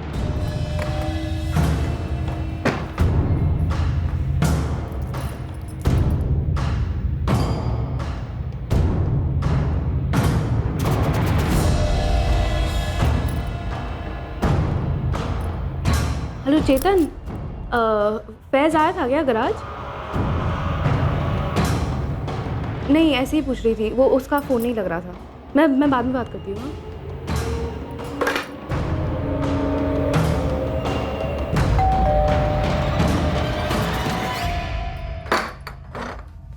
तुम गराज नहीं गए थे? तुम्हें कैसे पता? तुम मेरा पीछा कर रही थी, मुझ पर शक कर रही हो? झूठ बोलने वालों पर शक ही किया जाता है फैज। देखो मुझे सच सच बताओ, उस औरत के मर्डर में तुम्हारा हाथ है क्या, या फिर तुम्हारी अम्मी अबू का? क्या बकवास कर रही हो? अगर यही बात मैं तुमसे कहूँ तो कि उस औरत के मर्डर में तुम्हारा और तुम्हारे मम्मी पापा का हाथ है?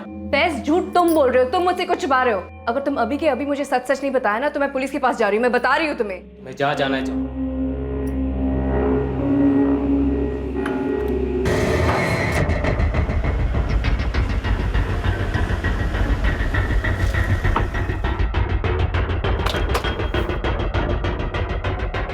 नीलेश बारोट ऑफिस में है? जी सुबह से कहीं गए नहीं।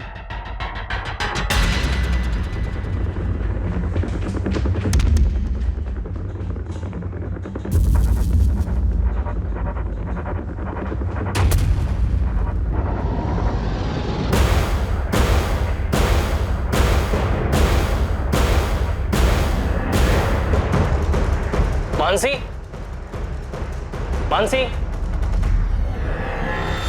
मानसी, सच में पुलिस के पास तो नहीं चली गई? The number you have dialed is currently unavailable.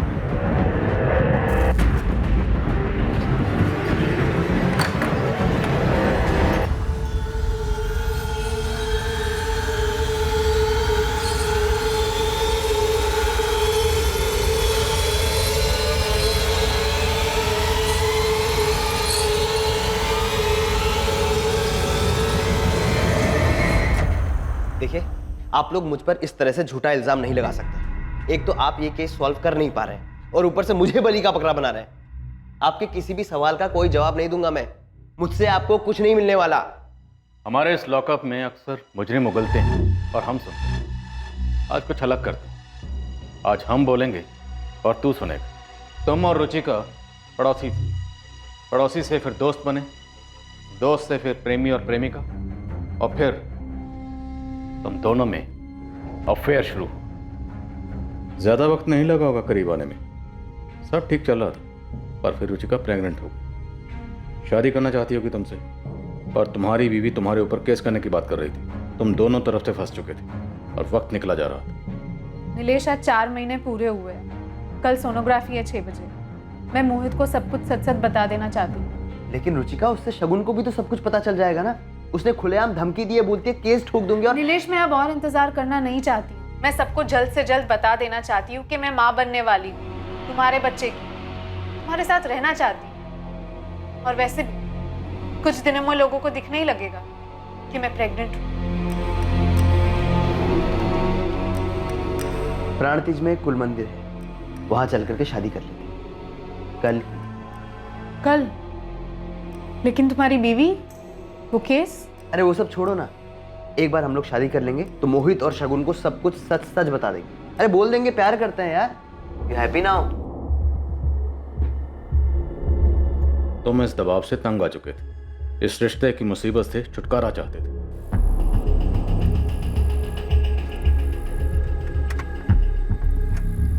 हाँ, क्यों रुके? कुल मंदिर तो आगे है ना? अरे वो पंडित जी का परिवार है पास में, तो 10 मिनट मिल लेते हैं उनसे, और फिर मंदिर भी पास में, पैदल पैदल निकल जाएंगे। ठीक है, चलो।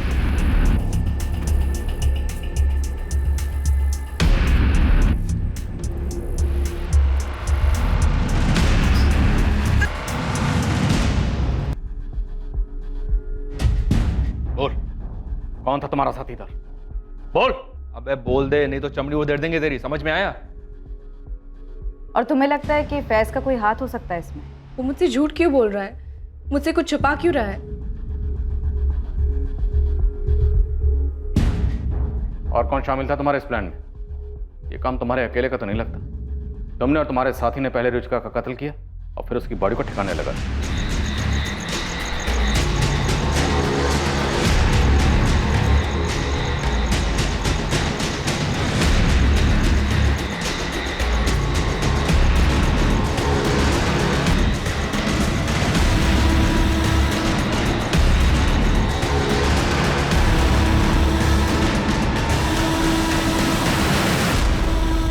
रुचिका को मानसी समझने की प्रांतिज पुलिस और हमारी गलती का तुमने फायदा उठाने की सोची। तुमने मानसी और फैज के केस को बड़ी बारीकी से स्टडी किया और फिर वो चिट्ठियां लिखी।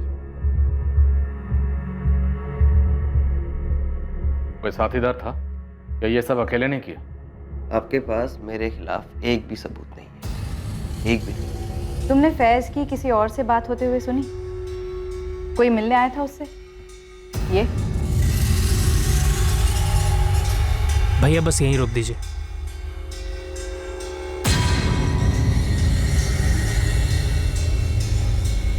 नहीं, मैं ऐसे नहीं जानती, लेकिन वो ज़रूर मुझसे झूठ बोल रहा है।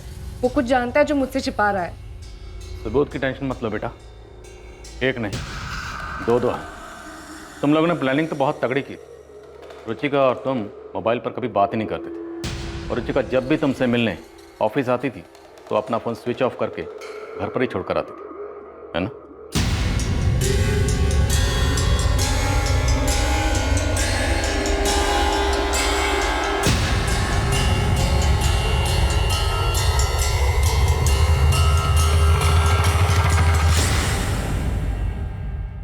पर 3 जून को तुमसे गलती हो गई।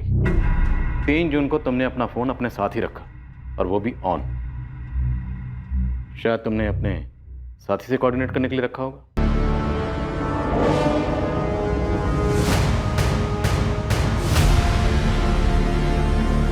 ये देख, इन फोन लोकेशन के हिसाब से मर्डर वाली रात तेरे फोन की लोकेशन ठीक उसी जगह थी जहां पर रुचिका की लाश मिली। हमने रुचिका के पेट के फीटस का डीएनए संभाल के रखा है। वो सैंपल अब तुम्हारे डीएनए से मैच होगा। तू भी जानता है रिजल्ट क्या आएगा? रिजल्ट आएगा पॉजिटिव। क्यों? क्योंकि वो तेरा बच्चा है। नीलेश बरोट, अपनी जिम्मेदारी से छुटकारा पाने के लिए तुमने बेरहमी की नई मिसाइल काम कर दी, और साथ ही 2 परेशान परिवारों को जहन्नम के दर्शन करवा दिए। इतना ही नहीं, फैज के नाम का झूठा सुसाइड नोट लिखकर फॉल्स एविडेंस प्लांट करके हमें गुमराह करने की कोशिश की। बहुत घुमा लिया तुमने। अब बोल, वरना अच्छे खासे लोगों को गायब करके उनकी लाशों को ठिकाने लगाना हमें भी आता है। बोल, मेरा साथीदार कौन था?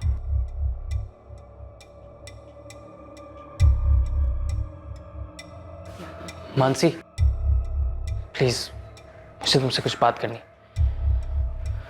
Ma'am 1 minute.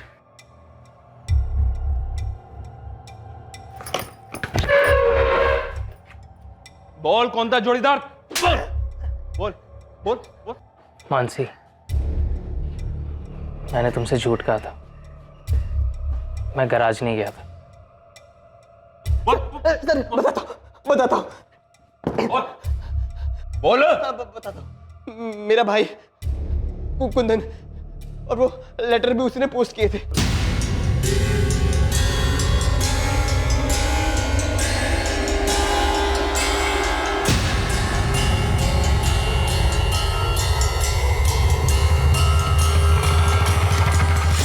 फैज, तुम आखिर गए कहाँ थे?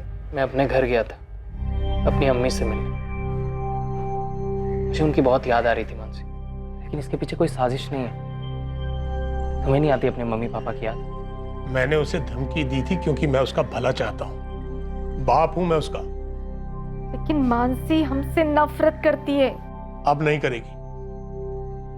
मैं नईम खान से मिलने गया था। क्या? हाँ बोलो, क्यों बुलाया मुझे? नहीं, जो होना था सो हो गया। बच्चों ने शादी भी कर ली, अब हमें भी स्वीकार कर लेना चाहिए। इस सब में पुलिस भी हमें सुपारी देने वाला समझ रही है। जो मैं तो हूं नहीं, आपके बारे में मुझे पता नहीं। मैं भी नहीं, मैं तो बस अपनी बच्ची का भला चाहता हूं, जो आप भी चाहते हैं फैज के लिए, है ना? ठीक कह रहे हो रामजी भाई, इस बात पे मिट्टी डालते हैं। इन दोनों बच्चों की मर्जी कबूल कर लेते हैं। फैज, अगर इतनी सी बात थी तो तुमने मुझे पहले क्यों नहीं बताया? तुम्हें क्या लगा कि मैं तुम्हें तुम्हारी अम्मी से मिलने नहीं दूंगी? नहीं मानसी, ऐसी बात नहीं है। तुम अपने घर वाले से मिलने नहीं चाहती थी, और मैं नहीं चाहता था कि मुझे मेरे घर जाते तक तुम्हें बुरा लगे। लेकिन हमारा प्यार सच्चा है मानसी। लेकिन हमारे माँ बाप भी तो हैं। जो भी हुआ अपनी जगह तो वो ठीक ही थे। बगावत हमने की, हमारा भागकर शादी करना सिर्फ उतना ही नहीं रह गया, एक मर्डर केस भी जुड़ गया। कितने परेशान हो गए ऐसे।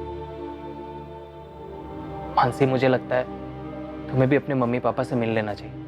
एटलीस्ट हम ट्राई करके तो देखें। माफी मांग लो, माँ बाप है, मान ही जाएंगे। नीलेश बारोट और उसके छोटे भाई कुंदन पर धारा 302 के तहत डबल मर्डर के चार्जेस लगे हैं, रुचिका के और उसके पेट में पल रहे बच्चे के मर्डर के जुर्म में। साथ ही धारा 120 के तहत सबूत मिटाने और पुलिस को गुमराह करने के चार्जेस भी लगाए गए हैं।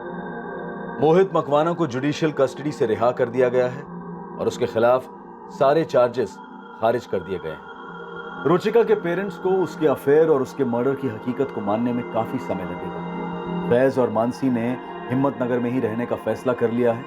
फैज अपने गराज लौटा है और मानसी ग्रेजुएशन के साथ पार्ट टाइम जॉब कर रही है। उन दोनों के परिवारों ने उन्हें सपोर्ट करने का फैसला किया है। अभी तक किसी भी बिरादरी के ठेकेदारों ने कोई खास आपत्ति नहीं जताई है। क्रिमिनल्स जितने शातिर और चालाक होते हैं उतने ही इलॉजिकल भी होते हैं, और ऐसे अनगिनत केसेस हैं जहां जुर्म करने के बाद और उसे छुपाने के चक्कर में वो खुद अपनी कब्र भी खोद देते हैं। इस केस ने एक बार फिर से साबित किया कि जुर्म कभी सफल नहीं होता, बस सिर्फ देर होती है उसे गलती की रोशनी में आने की जिसे मुजरिम कर ही बैठता है। बहरहाल इस केस में इन्वेस्टिगेशन के हाथों कुछ गलतियां और लापरवाहियां होने के बावजूद जिस तरीके से उन्होंने इस केस को हल किया वो काबिल तारीफ है। अब मैं अनूप सोनी आपसे विदा लेता हूं, फिर मुलाकात होगी एक और नए केस के साथ कल रात 11 बजे कौन बनेगा करोड़पति के बाद। और याद रखें, क्राइम और आपके बीच में सिर्फ इतना फर्क है कि आप कितने सतर्क हैं। सतर्क रहें, सुरक्षित रहें। जय हिंद।